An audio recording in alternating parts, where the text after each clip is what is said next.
Something I'm doing when installing this muffler here, as you know, sometimes the aftermarket mufflers, little hanging brackets, don't hang exact, so you have to bend them a little bit, you know, to get the pipe to hang just right, and so the tip comes out the back just right. So what I do, I put the muffler up on a jack, and then just to make it easier to swivel around, I put a football underneath it, and so I don't scratch up or ding up the underside of the muffler. So I got an old football and I put it underneath it. That way I can, you know, I can lift it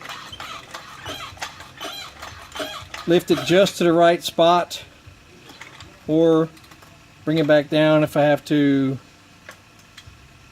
like so, because you know you're gonna have to modify the little hangers a couple times just to get it to hang just right. At least I am, at least. So that's my trick. I use a floor jack with a football under it. That way I can raise that muffler up just so. And I don't have to sit there and hold it when I'm trying to put the bolts in and whatnot. And you don't need a helper either. So there you go.